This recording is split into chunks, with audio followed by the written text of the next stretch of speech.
డెఫినెట్గా జేఎస్డబ్ల్యూ జిందాల్ వారి ఆధ్వర్యంలో ఏదైతే మనకు 2023లో మనకు శంకుస్థాపన జరిగిందో ఆ తర్వాత నేను ఇందాక చెప్పినట్టుగా మనం పర్యావరణ అనుమతులు ఇచ్చినాం, సిఎఫ్ఈ కన్సెంట్ ఫర్ ఎస్టాబ్లిష్మెంట్కి సంబంధించిన అనుమతులు ఇచ్చినాం, 640 ఎకరాల భూమి సేకరించి ఇచ్చినాము, 2 టీఎంసీల నీళ్లు కేటాయించినాము, 12 కిలోమీటర్ల 4 వరుసల రోడ్డు కూడా మనం శాంక్షన్ చేయడమే కాకుండా టెండర్లు పిలిచి పనులు కూడా 60-70% పూర్తి చేయించినాం.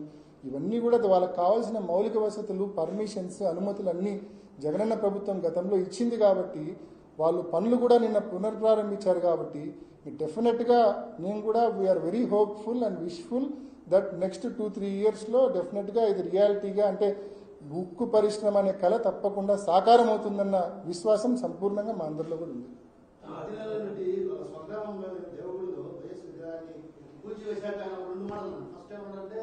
ఒకటి మా ఊర్లో పెట్టుకున్నాం మేము కూర్చుకుంటే తప్పేంటి భావన ఒకటి, ఇంకోటి ఏమంటున్నా గాలి వచ్చింది కొట్టుకోపోయింది.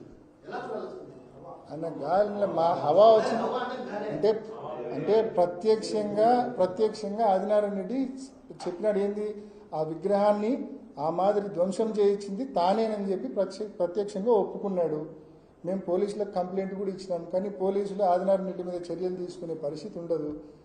ఆదినారాయణ రెడ్డి గుర్తుపెట్టుకో, మళ్ళీ మీ ఊర్లోనే మళ్ళీ రాజశేఖర రెడ్డి గారి విగ్రహాన్ని తప్పకుండా మళ్ళా రాబోయే జగనన్న ప్రభుత్వంలో మళ్ళీ ఎంతో ఘనంగా రాజశేఖర రెడ్డి గారి విగ్రహాన్ని విగ్రహావిష్కరణ చేసే రోజు వస్తుంది. ఆ రోజు నువ్వు ఏ జిల్లాకు, ఏ రాష్ట్రానికి, ఏ దేశానికి పారిపోతావో పారిపో.